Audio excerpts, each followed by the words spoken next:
Hello everybody, you are watching educated thorium.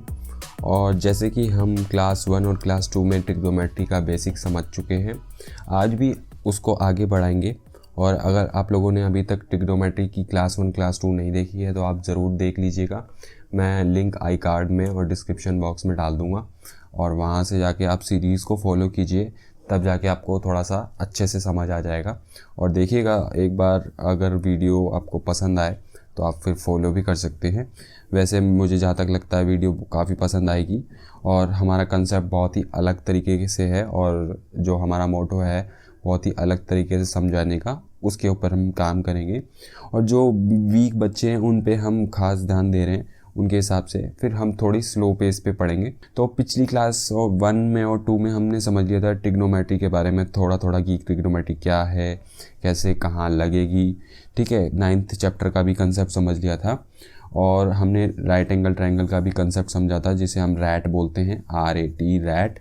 और सारा link class 1 class 2 से linked है, तो देखनी ज़रूरी है वो वीडियो, तभी आपको थोड़ा सा यहाँ अच्छे से समझ आएगा, ठीक है। रैट जो राइट एंगल ट्रायंगल होता है अपना, उसके अंदर हमने पता है कि भाई सम 180 होता है इसके अंदर, और ये वाला एंगल 90 और ये दोनों कॉम्प्लीमेंट्री एंगल होते हैं। अगर आपको ट्रिपलेट्स के बारे में पता हो, ट्रिपलेट्स, ठीक है, ये पाइथागोरियन ट्रिपलेट्स होते हैं, पाइथागोरियन ट्रिपलेट्स होते हैं। और पाइथागोरियन ट्रिपलेट्स क्या कहता है कि भाई 3 नंबर का कॉम्बिनेशन जिनसे पाइथागोरस प्रूव होता है, ठीक है, पाइथागोरस सेटिस्फाई होता है।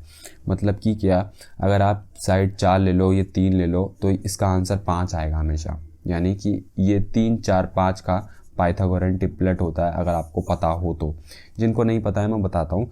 पाइथागोरियन ट्रिपलेट एक ऐसी चीज़ होती है जिनमें एक तो सबसे बड़ा वाला नंबर होगा, वो हमेशा हाइपोटेन्यूज को सेटिस्फाई करता है, ठीक है। हाइपोटेन्यूज हमेशा सबसे बड़ी रहती है, कभी भी छोटा नंबर नहीं होता। सबसे बड़ा तीनों में से नंबर लेंथ वो हमेशा हाइपोटेन्यूज रहती है, कभी वो छोटी नहीं होती। और बाकी दो जो भी होंगी, एक परपेंडिकुलर बन जाएगा, एक बेस बन जाएगा आपका। तो एक परपेंडिकुलर और एक बेस बन जाएगा और दोनों का स्क्वायर कर दूं और दोनों को जोड़ दूं तो क्या आएगा, 9 + 16 आपका ये आएगा 25। इसी तरह से इसका भी अगर मैं स्क्वायर करूं तो इसका आंसर 25 आता है, तो दोनों का आंसर 25 आएगा। तो इसे बोलते हैं पाइथागोरियन ट्रिपलेट्स। अब पाइथागोरियन ट्रिपलेट्स कैसे निकालते हैं वो हम आने वाली क्लासों में सीखेंगे उसके बारे में। फ़िलहाल तो हम बात कर रहे हैं कि ये जो पाइथागोरियन ट्रिपलेट जब सेटिस्फाई हो जाता है ट्रिग्नोमेट्री के अंदर, तो आपको आसानी से समझ आने लगता है ट्रिग्नोमेट्री के बारे में। और फिर उसके बाद हमें ये देखना है इस क्वेश्चन को कैसे सॉल्व किया जाए, उसके ऊपर हमें नज़र डालनी है, ठीक है। तो एग्जाम्पल 1 या क्वेश्चन 1 करें उससे पहले हम देख लेते हैं कोई एक क्वेश्चन, ठीक है। तो किसी भी साइड एक हम राइट एंगल ट्रायंगल ड्रॉ करते हैं। मान लीजिए कि जैसे कि यही एग्जाम्पल था 4 और 3 का, और यहाँ पे ये वाली साइड नहीं दे रखी, तो ABC। अब ये मेथड मैं जो बता रहा हूँ आप उसे समझ के आप अपने आप क्वेश्चन को निकाल लेंगे, ठीक है। थोड़ा सा स्टार्टिंग से चल रहा हूँ, पीछे से चल रहा हूँ, जहाँ से एनसीईआरटी नहीं चल रही है वहाँ से चल रहा हूँ मैं। तो मैं आप लोगों को उस पॉइंट पे ले जा रहा हूँ जहाँ से आप देख सकते हैं, ऑब्जर्व कर सकते हैं स्टार्टिंग के क्वेश्चन को। तो इसमें ABC ट्रायंगल मैंने ड्रॉ किया है और पाइथागोरियन ट्रिपलेट मुझे पता है 3, 4, 5 होता है। 5 मैं लिख के नहीं दूंगा आपको, ठीक है। क्वेश्चन कैसे बोलेगा आपको, 2 साइडें आपके पास या तो अवेलेबल होगी या एक साइड आपको अवेलेबल हो जाएगी या तीनों साइड भी अवेलेबल हो सकती है, तो आपकी लॉटरी निकल जाएगी। तो उसमें ऐसा हो सकता है, ठीक है। और यहाँ पर हमको लिख के देगा कि साइन A निकालो, ठीक है।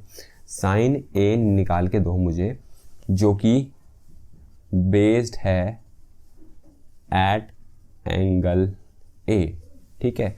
तो साइन के साथ A लगा दिया। जब भी हम साइन के साथ A लगाएंगे, साइन के साथ थीटा लगाएंगे, साइन के साथ अल्फा लगाएंगे, साइन के साथ अपना गामा लगाएंगे, ठीक है, या साइन के साथ बीटा लगा लो, तो हमेशा इसका मतलब क्या होगा, ये ना तो इसके साथ प्लस हो रहा है, ठीक है। साइन की एंगुलर वैल्यू आपके सामने निकल के आएगी उस चीज़ से, ठीक है।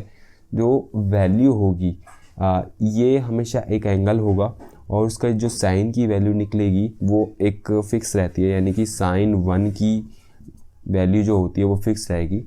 इसी तरह से साइन 90 की वैल्यू हमेशा 1 रहती है जैसे कि, और साइन 0 की वैल्यू हमेशा 0 रहती है, तो ये फिक्स रहती है हमेशा। हमने पिछली बार चचा का एग्जांपल समझा था, और उसके अंदर हमें पता है कि चचा कोई लिख के चले गए साइन की वैल्यू क्या होती है, साइन की ट्रिग्नोमेट्रिक रेशो क्या होती है, वो सब बता के गए थे आपको, ठीक है। तो साइन की वैल्यू चचा बता के गए रेशो P/H होती है।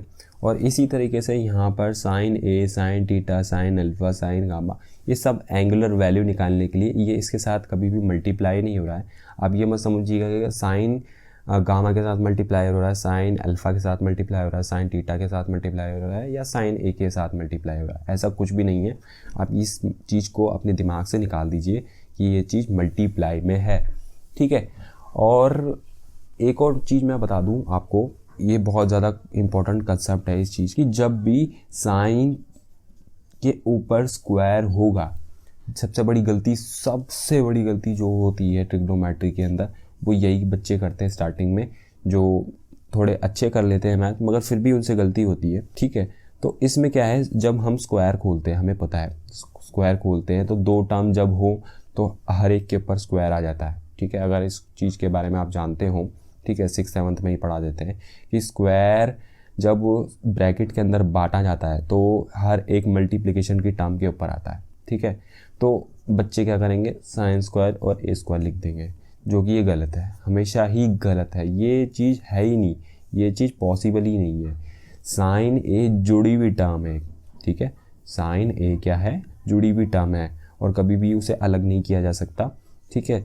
तो जब स्क्वायर आएगा तो स्क्वायर चढ़ेगा साइन पे, ठीक है। तो साइन स्क्वायर ए हमेशा ऐसे लिखा जाएगा, ठीक है। ब्रैकेट लगाना चाहो लगा लो, नहीं लगाना है तो मत लगाओ। तो साइन स्क्वायर जो उड़ता हुआ आएगा यहाँ पे आएगा, स्क्वायर साइन पे चढ़ेगा, ए पे कभी नहीं चढ़ेगा, ठीक है।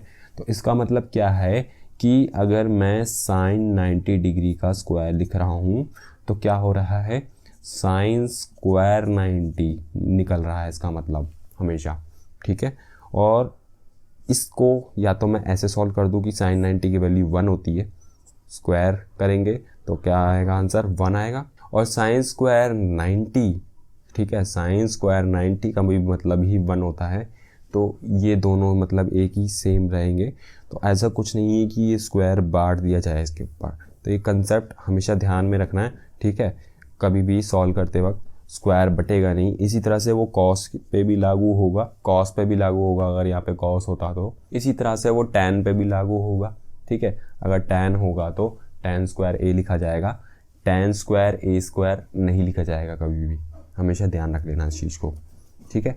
तो चलिए अब क्वेश्चन पे थोड़ा सा वापस लौटते हैं और अपने क्वेश्चन को थोड़ा समझते हैं कि कहने का मतलब क्या है, ठीक है। तो साइन ए आपको निकालने के लिए बोल रहा है। अब हमें पता है कि साइन ए यानी कि ए पॉइंट यानी ए वाला एंगल कहाँ पे मिलेगा, हमें यहाँ पे मिलेगा, ठीक है, ये रहा एंगल। अब जब मैंने पिछली क्लासों में आपको समझाया है कि जिस एंगल की आपसे बात की जाए उसको और 90 को जोड़ने वाली साइड को देखिए, उसको उस पॉइंट और 90 को वाले पॉइंट पे जो एंगल बना हुआ है राइट एंगल, उसको जोड़ने वाली साइड को देखिए, ये वाली साइड है। तो ये वाली साइड अपना बेस हो जाएगी, ठीक है। और हमेशा एंगल के अपोजिट वाला परपेंडिकुलर होता है। अब ये कुछ लोगों को समझ नहीं आएगा तो आपको वीडियो देखनी पड़ेगी हमारी, और फिर आपको अच्छे से समझ आएगा उस चीज़ का कंसेप्ट। काफ़ी देर तक मैंने समझाया उस चीज़ को। इसमें ये अपोजिट इसका परपेंडिकुलर हो जाएगा और ये वाला हो जाएगा बेस। मगर हमें पता है साइन ए यानी कि साइन की जो वैल्यू होती है, ठीक है, वो होती है परपेंडिकुलर में हाइपोटेनियस। अगर आपने टेबल याद करी हो तो यहाँ पर ये कह रहा है, इस टेबल के हिसाब से पंडित बद्री प्रसाद हरिवंश बोले अपना साइन जो है परपेंडिकुलर अपॉन में हाइपोटेनियस होता है, कि साइन ए की वैल्यू परपेंडिकुलर अपॉन में हाइपोटेनियस होती है। परपेंडिकुलर क्या है अपना, ये BC वाला पॉइंट हो गया, ये वाला अपोजिट साइड, ये हमारा BC है, ठीक है। मगर यहाँ पे समस्या ये उत्पन्न हो रही है, जनरेट हो रही है कि ये जो H है AC यानी कि हमेशा बड़ी वाली साइड हाइपोटेनियस होगी, वो तो हमारे पास है नहीं, तो वो आप निकालेंगे कहाँ से।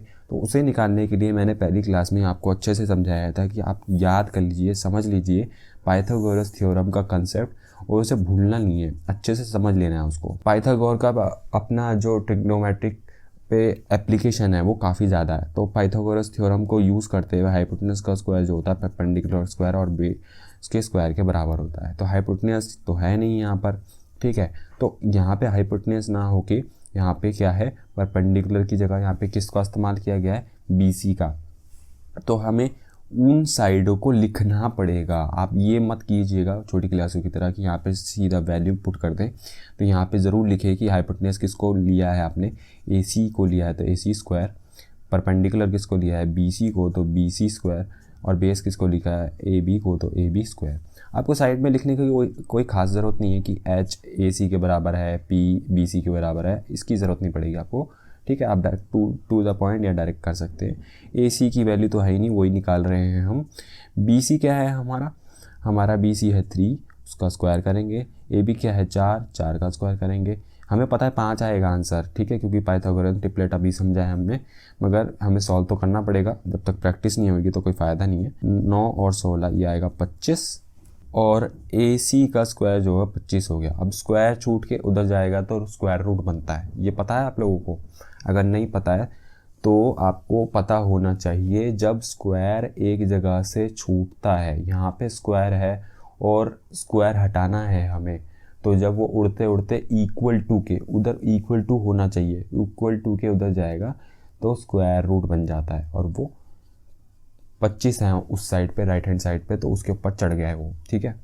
अब हमेशा याद रखिए कंसेप्ट को, जब स्क्वायर इधर से हट के उधर जा रहा है तो प्लस माइनस जनरेट होते हैं आपके। स्क्वायर रूट सॉल्व करेंगे 25 का तो आएगा 5, AC की वैल्यू होगी यहाँ पे 5 प्लस माइनस की। अब रिजेक्ट करना पड़ेगा हमें एक वैल्यू को, वो कौन सी होगी, वो होगी नेगेटिव वैल्यू। साइड यानी कि लेंथ हमेशा पॉजिटिव की होती है, नेगेटिव लेंथ कुछ नहीं होती, और नेगेटिव में हम लेंथ को नहीं नाप सकते, तो वो चीज़ हमें क्या दिखाएगी, वो हमें रिजेक्ट करना पड़ेगा, और AC हमें 5 लेना पड़ेगा। अब एक सबसे बड़ा क्वेश्चन यहाँ पे किसी को अगर दिमाग में आना चाहिए तो तुरंत स्ट्राइक करना चाहिए वो क्वेश्चन के स्टार्टिंग में, जो कि नहीं किया होगा बहुत हो गए, और जिन्होंने किया होगा वेरी गुड। तो यहाँ पे 3 लिखा है या 4 लिखा है या 5 लिखा हुआ है, यूनिट तो किसी की भी नहीं लिखी हमने, ना सेंटीमीटर है, ना मिलीमीटर है, ना किलोमीटर की है, कोई सी भी यूनिट नहीं लिखी हुई है। तो यहाँ पे जब आपको कुछ यूनिट ना दे, आपको बस ऐसे ही लिख दे 3 4 ऐसे लिख के दे और बिना यूनिट के दे, तो आप क्या करें, हमेशा यूनिट का इस्तेमाल करें। यूनिट लिख दे, यूनिट लिखने का मतलब जो भी फलाने की यूनिट तुम दे रहे हो वही अपना चिपका लेना अपने आप, ठीक है। हम लिख के दे रहे हैं तुमको कि यहाँ पे यूनिट भर लेना, ठीक है, हमने आंसर निकाल के दे दिया है, ठीक है। तो AC की वैल्यू यहाँ पे आती है 5, तो आपको क्या करना है यहाँ पे, अब इसका इस्तेमाल यहाँ करना है, ठीक है। तो यानी चले हम यहाँ से थे और चलते चलते रुकना पड़ गया और यहाँ पे आए, फिर नई जगह से फिर सारा सॉल्व करके मामला सुलझा के फिर से वापस वहीं पे गए जहाँ पे हमें एक्चुअली में जाना था। तो ये जो प्रोसेस सारा चलता है ना, ये हमेशा चलता रहेगा। 10वीं 11वीं 12वीं जब तक आप कैलकुलेशन वाले इस तरह के क्वेश्चन करते रहोगे तो ये प्रोसेस चलता रहेगा। जैसे कि राजमा होता है कि राजमा को उबाल के हमने रख दिया और अभी तो ठंडा होता रहेगा अपना, और जब तक हम जो भी मसाला वगैरह है वो तैयार कर लेंगे। तो उसी तरह से ये हमारा मसाला है, इसे हमें तैयार कर लेना है। तो यहाँ से ले जाके हम इसे यहाँ मसाले को उस राजमा में डाल देंगे तो अपना राजमा तैयार हो जाएगा। तो यहाँ पे अपना राजमा तैयार है खाने के लिए। और यहाँ H की वैल्यू, हाइपोटेनस किसको माना था, AC को। तो यहाँ पर BC की वैल्यू क्या है, BC की वैल्यू है 3 और हाइपोटेनस की वैल्यू अभी निकाली हमने 5। तो आंसर आया आपका sin A का 3/5। कोई कन्फ्यूजन हो तो बताइए, कमेंट कीजिए अगर आपको कोई कन्फ्यूजन हो तो सारी कहानी इस तरह से चल रही है। हमें दिया एक ट्राइंगल में दी वैल्यू 4 और 3, खुद ही मार्क करके दी है उसने, मार्किंग करी है ABC, ये ट्राइंगल दिया है। बोला कि भाई sin A की वैल्यू निकालो, फाइंड आउट करो, जो कि एंगल A पे बेस्ड है। खुद मुंह से बोल रहा है, आगे चलते चलते क्वेश्चन में हो सकता है कहीं कहीं नहीं भी बोलेगा, तो हमें देख के पता लगाना है, A की वैल्यू निकालनी है। तो जिधर से एंगल नाप रहे हैं उधर ही कैलकुलेशन चलेगी, इधर से एंगल नाप रहे हैं A से तो यहीं से कैलकुलेशन शुरू होगी। तो A को देखिए उस पॉइंट पे कनेक्ट करना है जहाँ 90 है, यहाँ पे पॉइंट पे कनेक्ट करना है, ये 90 है। यहाँ से कनेक्ट करने वाली लिंक कौन सा है, साइड कौन सी है, ए बी वाली, तो ये अपना बेस हो जाएगा और एंगल के अपोजिट हमारे परपेंडिकुलर हो जाएगा। परपेंडिकुलर मिल गया, बेस मिल गया, ये तो हाइपोटेन्यूस हो गई ऑब्वियसली, सबसे लंबी साइड है। पाइथागोरस पता है आपको, हाइपोटेन्यूस का square perpendicular square plus base के स्क्वायर के बराबर। यहाँ पे हाइपोटेन्यूस की वैल्यू डालनी पड़ेगी, मगर उससे पहले आप साइड जरूर डालें, ये ध्यान रखें हमेशा, ये अच्छी आदत बना लें, क्योंकि बड़े क्वेश्चनों में एक गलती पकड़ने की कोशिश करता है जो एग्जामिनर होता है। अगर किसी के 100 आ रहे हैं तो वो कोशिश करेगा कि 100 में से कट के उसके 99 कर दूं, पूरी कोशिश करेगा कोई ना कोई गलती निकालने की, मगर आप चांस ही मत देना। यहाँ पे हमने चांस नहीं दिया और साइड भर दी है, क्योंकि इसमें भी एक गलती निकाल सकता है कि तुमने बताया मेरे को कि हाइपोटेन्यूस कौन सी है, लो तुम्हारे आधा नंबर 1 नंबर कट।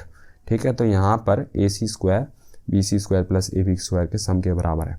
तो यहाँ सॉल्व करते करते यहाँ में AC की वैल्यू 5 निकाली और फिर से जहाँ चले थे जहाँ से वहाँ पे उसकी वैल्यू डाल दी, क्योंकि साइन A की वैल्यू परपेंडिकुलर अपॉन में हाइपोटेन्यूस होती है, तो BC अपॉन में AC, साइन A की वैल्यू 3/5। तो ये हमारा आंसर। इस तरह से हमें क्वेश्चनों को सॉल्व करना है। अब देख सकते हैं हम आगे के क्वेश्चन।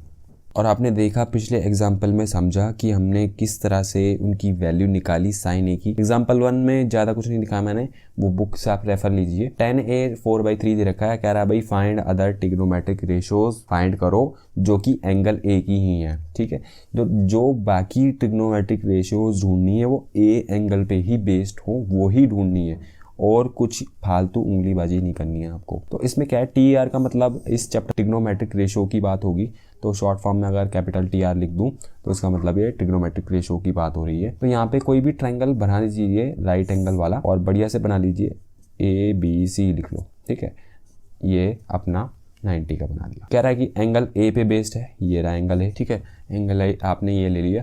ज़रूरी नहीं है जैसे कि बुक में है वो ही सही है, इसको मैं दूसरी तरीके से बना रहा हूँ, क्योंकि उसने गिवन फिगर अपने मुंह से नहीं बोला है, मैं जैसे बना रहा हूँ वो भी सही होगा, कोई आपके नंबर नहीं काट सकता, तो बेफिक्र रहिए। ए यहाँ पे भी लिख सकता था मैं, ठीक है, तो आप कहेंगे तो मैं ए यहाँ लिख देता हूँ, उसकी टेंशन वाली कोई बात नहीं है, जैसे कि बुक में बना रखा है। यहाँ पे ए कर दिया, यहाँ बी कर दिया, सी कर दिया आपका, तो अब देखने में थोड़ा सा आसानी होगी आपको, क्योंकि नीचे के साइड हो गया ना ये। ठीक है, अगर नीचे की साइड ना हो तो आप इस साइड से देख सकते हैं, अपनी कॉपी को घुमा के इस साइड से देख सकते थे तो भी हो जाता। अभी इधर से देख रहे हैं तो चलिए इधर से ही बना देता हूँ मैं। तो एंगल ए हो गया, बी हो गया, सी हो गया। tan A की वैल्यू 4/3 दी है, यानी कि ए की बात करिए तो इस पॉइंट पे यहीं से कैलकुलेशन शुरू होगी। अब बार बार मैं रिपीट करने की ज़रूरत शायद नहीं पड़े अब, क्योंकि इस पॉइंट और 90 को लिंक करने वाली साइड ये है, तो अपनी ये बेस हो जाएगी और इसके अपोजिट वाली हमेशा परपेंडिकुलर होती है और 90 के अपोजिट वाली हमेशा हाइपोटेन्यूस होती है। अब ये कह रहा है कि 10a 4/3 के बराबर है। तो कहने का मतलब ये है, जब भी आपको इस तरह की वैल्यू आपके सामने रखे, जब भी tan a sin theta cos theta sec theta cosec theta cot theta 4/3 है, 1/2 है, 2/5 है, 6/9 है, कुछ भी फ्रैक्शन आपके सामने रखे, तो हमेशा अपने दिमाग में ये लाना है आपको कि इसकी वैल्यू ट्रिग्नोमेट्रिक रेशो में कैसे रिप्रेजेंट करूँ। तो ट्रिग्नोमेट्रिक रेशो क्या होती है, tan की, तो tan की आपको पता हो तो परपेंडिकुलर अपॉन में बेस चचा कह के गए हैं। तो हम जब भी इस कंसेप्ट को यूज़ करेंगे, ये बड़ी बड़ी क्लासों में भी कंसेप्ट यूज़ होगा, और जब आप सरकारी एग्ज़ाम वगैरह देंगे तो वहाँ पे भी ये बहुत अच्छे खासा यूज़ हो लेता है। तो जो न्यूमरेटर है उसको कंपेयर कर लीजिए इसके साथ, डिनोमीटर को डिनोमीटर के साथ कंपेयर कर लीजिए।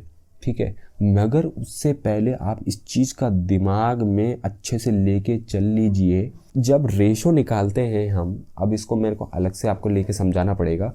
वहाँ पे क्या है, देखिए कि ये 4/3 रेशो लिखी तो है। अब मान लीजिए अब मैं इसको बड़े नंबर की फॉर्म में लिखता हूँ, तो 20/15 लिखता हूँ मैं इसको। कटिंग पिटिंग शुरू का मतलब रिड्यूस करना है इसको। तो 5 चौक 20 और 5 दिया 15, तो ये आंसर आया 4/3। तो आपकी जो रेशो अब बनी 4/3, रिड्यूस होते होते 4/3 बचा। असली नंबर कौन सा था, ये वाला था। तो आपका असली नंबर तो 20/15 था, मगर ये तो रिड्यूस हो चुका है। तो असलियत में खेल क्या है, अभी मैं समझाता हूँ आपको कैसे लिंक करना है इस चीज़ को। जो कटा इसमें से रिड्यूस कौन हुआ, 5 हुआ। कि भाई 5 वो फैक्टर था जो दोनों में कॉमन था और दोनों में कैंसिल हो गया, तो बच गया 4 और 3। कैसे?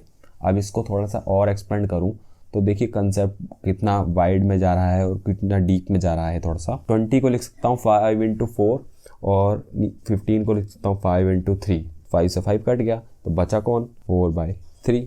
ठीक है, ऐसे ही ये रिड्यूस करना सीखते ना। तो ये देखिए 5 कॉमन था दोनों में, वो कट चुका है और दोनों में कट चुका है, इसलिए 4/3 आया यहाँ पे।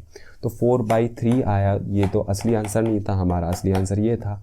तो ये जो कॉमन जो फैक्टर है दोनों में से कट गया, वो हमें पता नहीं है इस केस में क्या कटा हुआ है। ज़रूरी नहीं है 20/15, कुछ और भी नंबर हो सकता था। तो हम मानेंगे कि लेट वो के फैक्टर था, लेट के इज़ कॉमन फैक्टर। ये इतना लिख दोगे ना तो टीचर अपना आप चमकेगा। ठीक है, तो कॉमन फैक्टर हमारा के था जो कि इसमें कैंसिल आउट हो गया होगा। तो ये आपको समझ आया होगा इसका कंसेप्ट क्या है। और ये बहुत मिस आउट करते हैं, आप बहुत सारी वीडियो देख लो और उठा के देख लेना ये कंसेप्ट कितने उन्होंने समझाया, कितने उन्होंने नहीं समझाया। ठीक है, और इस चीज़ को हम आगे लेके चलेंगे। अब यहाँ पे के अगर कॉमन फैक्टर है तो यहाँ आंसर जब हम शुरू करेंगे तो लिखेंगे लेट के इज़ कॉमन फैक्टर। तो यहाँ पे 10a को अब रिप्रेजेंट करेंगे 4k और 3k में। ठीक है, जैसे कि हमने अभी दिखाया था ना आपको, तो वैसे ही कर देंगे। बस ये अपलाइन लिख के अपना यहाँ पे ये लिख देंगे तो ये अपने आप ही समझ जाएगा टीचर कहने का मतलब क्या, जो कि परपेंडिकुलर और बेस के बराबर है। मतलब परपेंडिकुलर पॉइंट में बेस के बराबर है और वहाँ पे ये कंपेयर होगा परपेंडिकुलर से, ये कंपेयर होगा बेस से। तो अपना परपेंडिकुलर कंपेयर हुआ 4k से और बेस कंपेयर हुआ 3k से। ठीक है, इसे यहाँ पे लेके चलना पड़ेगा, जगह कम है थोड़ी सी। तो यहाँ पर आपका परपेंडिकुलर आपको मिला, परपेंडिकुलर 4k और बेस 3k। ठीक है, ए बेस्ड एंगल था, ए बेस्ड एंगल था। तो यहाँ पे देखिए बेस ये बन गया, बेस ए बी बन गया, बेस 3k भी है और बेस ए बी भी है। तो यानी कि ये ए बी के बराबर लिख सकता हूँ। यानी कि कोई चीज़ इसके भी बराबर है, इसके भी बराबर है, कोई एक चीज़ इसके भी बराबर है और इसके भी बराबर है, तो ये दोनों आपस में बराबर होंगे। तो तीनों को मैंने बराबर में लिख दिया और परपेंडिकुलर 4k के बराबर था, तो यहाँ पे ये BC के बराबर आ रहा है। यहाँ पे परपेंडिकुलर क्या है, BC आ रहा है, तो वो मैंने वहाँ पे चढ़ा दिया है, उस चीज़ को एंट्री कर दिया उसकी। अब परपेंडिकुलर बेस आ चुका है हमें, और ट्रिग्नोमेट्रिक बाकी रेशोज़ में हाइपोटेनियस भी आता है, तो हमें हाइपोटेनियस भी निकालना पड़ेगा। देखिए tan तो आपके पास है, ठीक, उसकी कोई टेंशन नहीं है हमें। कॉट भी निकल आएगा अभी। अगर मैं कॉट यहाँ पे निकालना चाहूँ तो कॉट सीधा आप निकाल सकते हैं, इसका उल्टा होता है tan a का, 1/tan a होता है कॉट।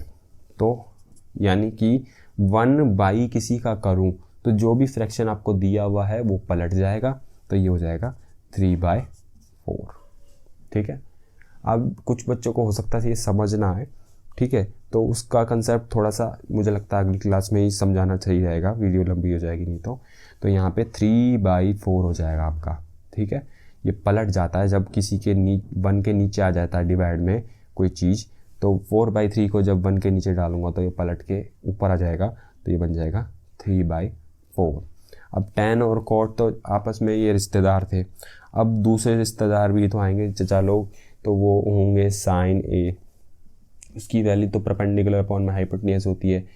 ठीक है, और इसका भाई बंधु होगा cosec a, जो कि sin का उल्टा होएगा, तो sin की वैल्यू आएगी तो cosec b की वैल्यू निकाल सकता हूँ।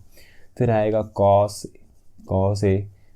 a की वैल्यू होती है बेस अपॉन में हाइपोटेनियस। वैल्यू बोलेंगे हमेशा, ट्रिग्नोमेट्रिक रेशो ना बोल के, कभी कभी मेरे मुंह से हो सकता है वैल्यू आप निकलते हुए सुने, तो टर्म को मत पकड़िए, क्योंकि प्रैक्टिस में हम इसको ज़्यादा इस्तेमाल नहीं करते हैं, हम वैल्यू बोलते हैं। तो समझाते हुए तो cos a b/h हो जाता है, और sec हमें पता है cos का उल्टा होता है, अगर आपने पिछली क्लास देखी हो तो। ठीक है, तो cos आएगा तो sec निकलेगा और sin आएगा तो cosec निकलेगा। तो इसका मतलब क्या है, sin और cos चाहिए, और दोनों में ही हाइपोटेनियस मांग रहा है, और परपेंडिकुलर बेस तो अपने पास है ही, मगर हाइपोटेनियस नहीं है अपने पास। तो हम क्या करेंगे, हाइपोटेनियस निकाल के क्या करेंगे, तो पाइथागोरस थ्योरम लगाएंगे तो ये सॉल्व होएगा। पाइथागोरस थ्योरम लगाने पर, राइटिंग पे ज़्यादा मत ध्यान दीजिएगा, हाइपोटेन्यूज का square perpendicular square plus base के स्क्वायर के बराबर होता है, हमेशा लिखिएगा। हाइपोटेन्यूज AC बनेगा, AC का स्क्वायर, परपेंडिकुलर हमारा BC बन रहा है तो BC का स्क्वायर, और बेस हमारा बन रहा है AB का स्क्वायर। थोड़ा सा फास्ट हो सकता है। ये AC का स्क्वायर क्या है वही तो निकालना है। BC का स्क्वायर क्या है हमारे पास, BC हमारे पास 4K है तो 4K का स्क्वायर। AB क्या है हमारे पास 3K का स्क्वायर। अब रुक जाते हैं, अब थोड़ा धीरे करते हैं इसको, ठीक है। तो जो जिसकी वैल्यू थी वो मैंने भर दी। BC की वैल्यू क्या दे रखी थी 4K, AB की वैल्यू क्या दे रखी थी 3K, और AC की तो वैल्यू निकालनी है और स्क्वायर स्क्वायर स्क्वायर चढ़ा रखा है। अब देखिए इस चीज़ को कि AC का स्क्वायर अभी ऐसे ही रहने दीजिए। अब कुछ हवा में उड़ के कारनामा मत कीजिएगा, इसको आराम से सॉल्व कीजिए। स्क्वायर जाएगा 4 पे भी और K पे भी, ठीक है, दोनों मल्टीप्लाई में है। 4 का स्क्वायर और K का स्क्वायर। 4 का स्क्वायर आएगा 16 और K का स्क्वायर हमें नहीं पता, वेरिएबल होता है, वो K का स्क्वायर ही रह जाएगा, तो ये आएगा यहाँ पे 16।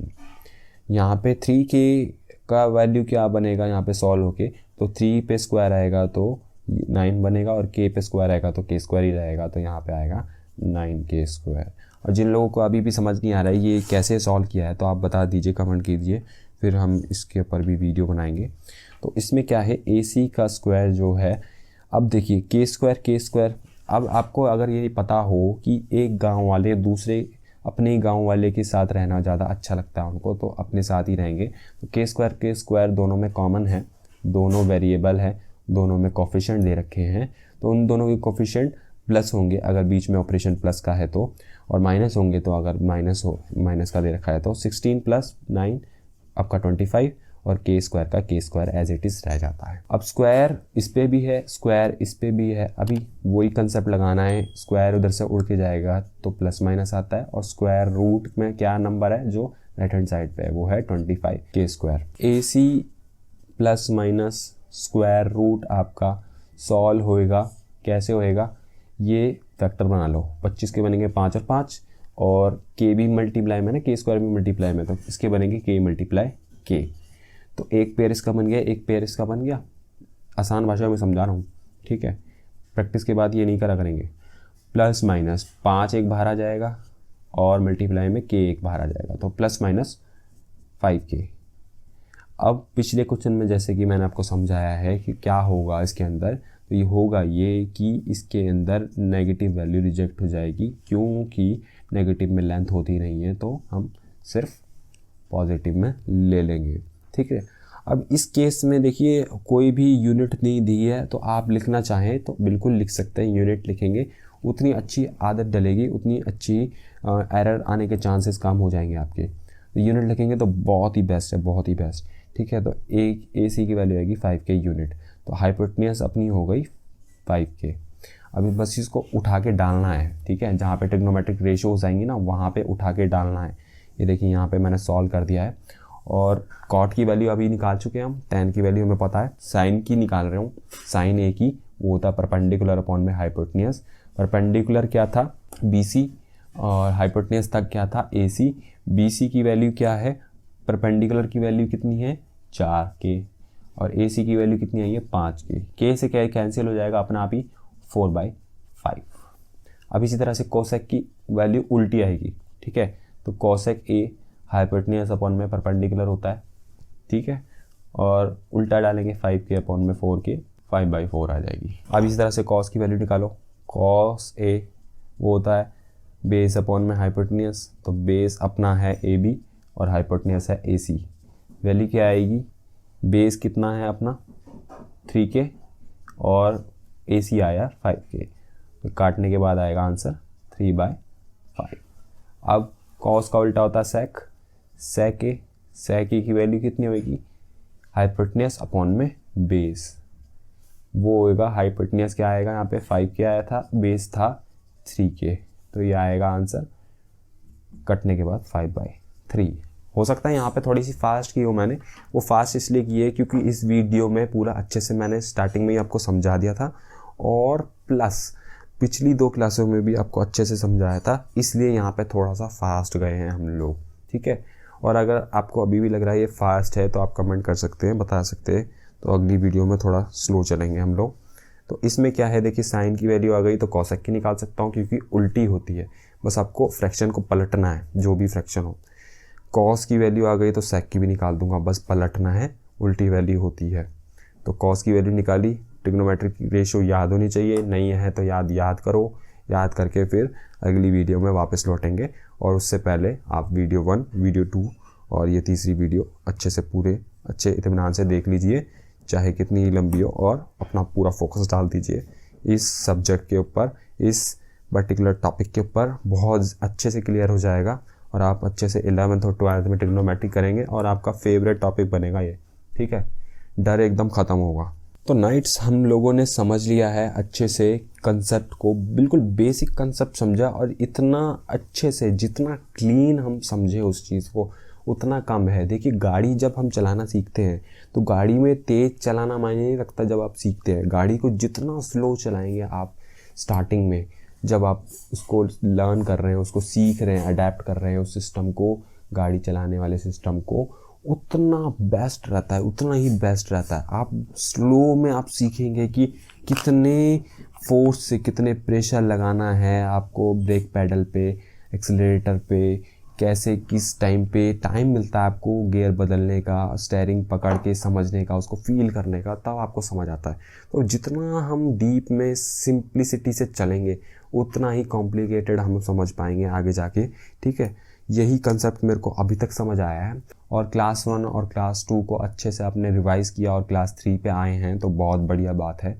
और अभी तक आप वीडियो देख रहे हैं, वीडियो छोड़े नहीं है, तो ज़रूर आप में कुछ बात है जिसको आप सीखना चाहते हैं, आपने सीखने की ललक है और पेशेंस भी है, तो इसकी मैं दाद देना चाहूँगा। और अगर आप सीखना चाहते हैं तो कॉन्टीन्यूसली आपको एजुकेटेड थोरियम पे कनेक्ट रहना पड़ेगा, ना सिर्फ इस पर्टिकुलर सब्जेक्ट के लिए बल्कि साथ के साथ गाइडेंस के लिए। तो मैं कोशिश करूँगा जब गाइडेंस की वीडियो आएगी तो आप ज़रूर देखें उस चीज़ को। तो दोस्तों आप लोगों को वीडियो अगर अच्छी लगी हो तो आप ज़रूर लाइक कीजिए और कमेंट कीजिए इस वीडियो के नीचे, और अपने दोस्तों के साथ ज़रूर शेयर कीजिए इस कंसेप्ट को।